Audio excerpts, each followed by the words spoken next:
as entendu une mauvaise nouvelle. Peut-être que tu as entendu une nouvelle où on dit c'est déjà fini pour toi. Mais laisse-moi te dire quelque chose, bien aimé. Lorsque le roi Ézéchias, l'ange de l'Éternel dit au prophète Ézéchias, il dit, va dire à mon serviteur, il donnait des ordres à sa maison car bientôt il va mourir.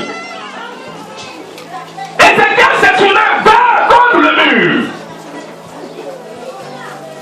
La Bible enseigne ceci qu'Ézéchias a commencé à pleurer.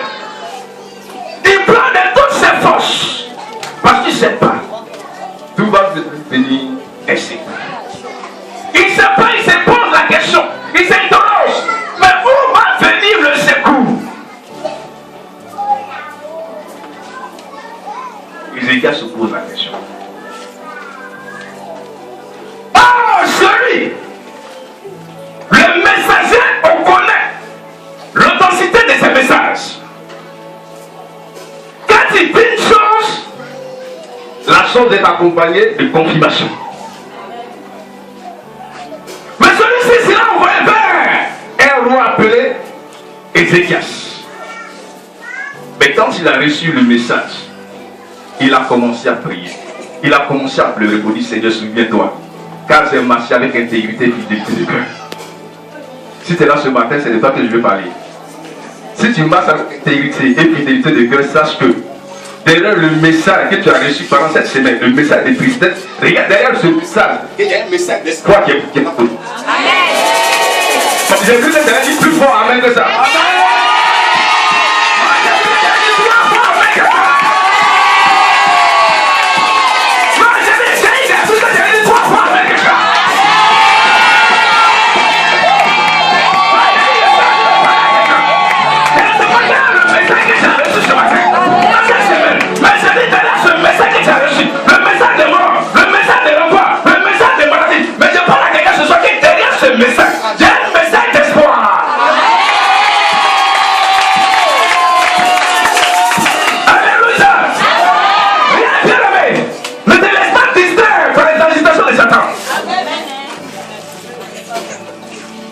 Devait accoucher.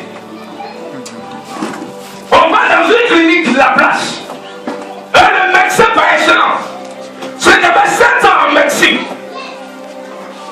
Il dit, monsieur, la grossesse que je vois là, c'est césarienne.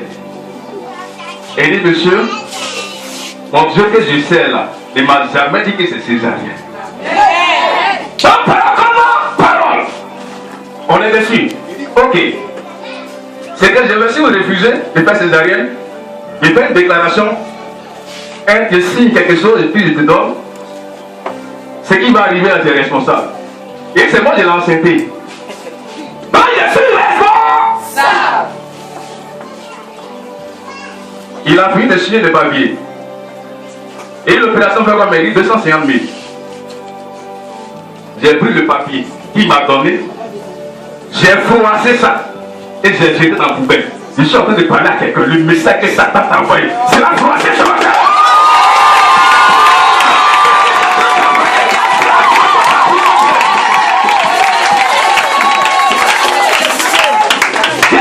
J'ai pris le papier, j'ai froissé. J'ai jeté dans la poubelle. Pas dit, on dit. Il dit, j'ai pris le papier de césarienne qui devait être fait. J'ai pris, j'ai froissé. Si à quelqu'un ce matin, on va froisser les degrés de ça. Non, il faut toucher ton voisin. On va froisser les degrés de Satan. Il est surpris de voir que lui qui a fait 7 ans en médecine, quelqu'un qui n'a même pas mis pied là-bas, lui dit que sa femme ne peut pas faire césarienne. Et il dit, l'enfant vient par le front. Et ça, c'est pas un problème. Et qu'est-ce qu'il a fait? Pour pouvoir apporter un truc dans moi, il a cassé l'eau qui protège l'enfant. Et maintenant, il a commencé à saigner. Et ça peut même pas me troubler. Quelques sont les vents et marées. J'ai dit dans la plaque. J'ai dit, ça ne peut même pas m'effrayer.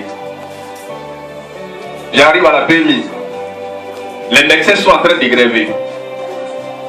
J'appelle l'un de mes fils qui est docteur. Il dit, papa, à l'instant, va à Bobo. Il y a un centre de santé là-bas, il y a les médecins sans frontières, il y a les blancs, tout ça là-bas. Va. Je prends. Oh, on arrive.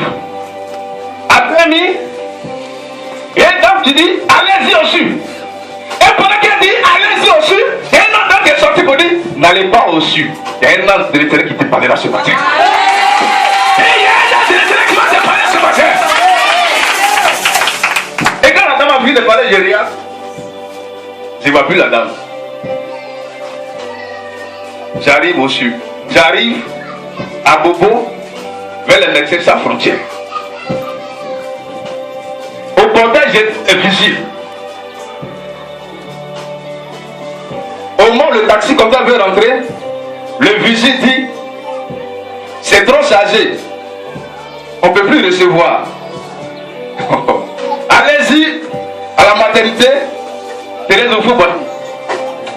Moi-même, j'ai allé à la maternité, Thérèse Oufou. C'est ici, il m'a pas mal accouché. Pendant que lui et moi, on est en train de discuter, il y a un autre docteur qui est apparu. Et de quoi il s'agit? Il dit, ah, docteur, le visite dit ici, il est chargé.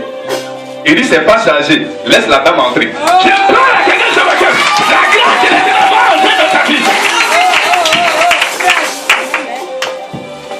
Il dit, c'est pas un chat. Laisse entrer la dame. Oh, pendant ce temps, le docteur dit, partout, j'ai passé ma femme, même en Europe. Elle va faire césarienne.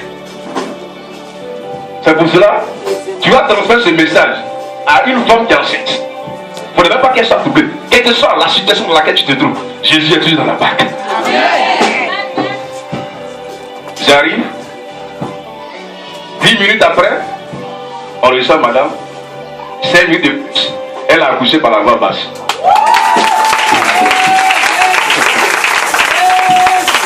Je prends mon téléphone, j'appelle maintenant le docteur en question. Et tout à l'heure, j'étais dans votre clinique. Parce qu'il était déjà 13h. Et vous m'avez dit que ma femme devait accoucher par la césarienne. Et même si on partait en Europe, les blancs de là-bas allaient faire césarienne. Mais je viens de vous annoncer que ma femme vient d'accoucher par la voie basse. Il dit, c'est parce que tu as cru à ton Dieu que Dieu s'est manifesté dans ta vie. C'est pas là quelqu'un ce soir. À ce matin, si tu crois en Dieu, il s'est manifesté dans ta faveur.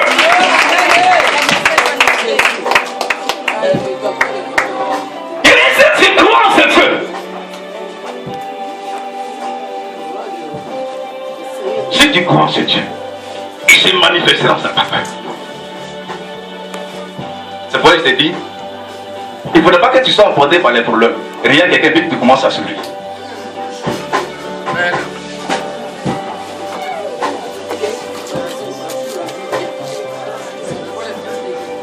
J'ai dit, rien, quelqu'un vite, tu commences à sourire. Parce que tu ne sais pas, ton sourire est prophétique. Homme de Dieu, tu vas prendre le livre de Jean chapitre 1, 5. Jean chapitre 5.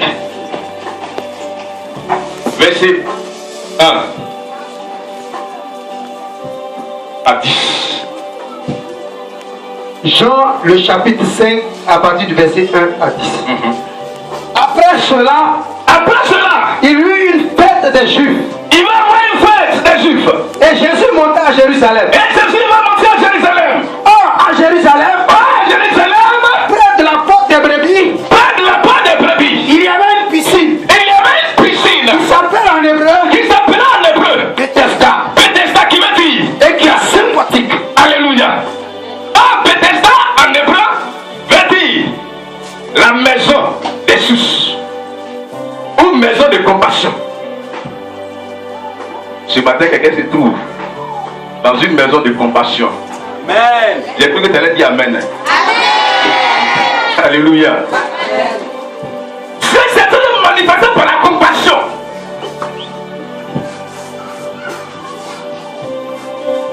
Continue, bien-aimé. Verset 3.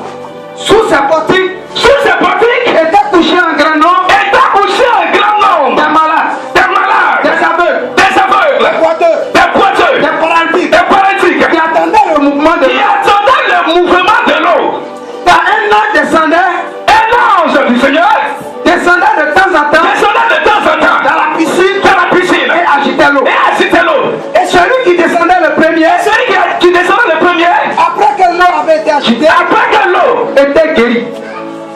Dis Amen. Elle te suit ta maladie. Dis Amen. On te dit, viens vérifier. Viens vérifier à ta vie. Prépare ton chapeau et voyez. Alléluia. Amen. Alors, ce malade sera posté là. Attends toujours le mouvement de l'eau. Ce monsieur attend le mouvement de l'eau. Ah, pratiquement les gens qui l'ont trouvé là, ils sont déjà partis à la maison, retrouver la guérison déjà. Les gens qui l'ont trouvé encore dans la piscine sont déjà guéris. Lui-même, il est plus vieux que Jésus. Pendant combien de temps il passe son temps auprès de la piscine? Continue, bien-aimé. Verset 5. Là se trouvait un homme malade depuis 38 ans. Ah! Cet homme, il était là depuis 38 ans. Dis avec moi 38 ans. Oh, dis avec moi 38 ans. 38 ans, c'est beaucoup, hein? Alléluia.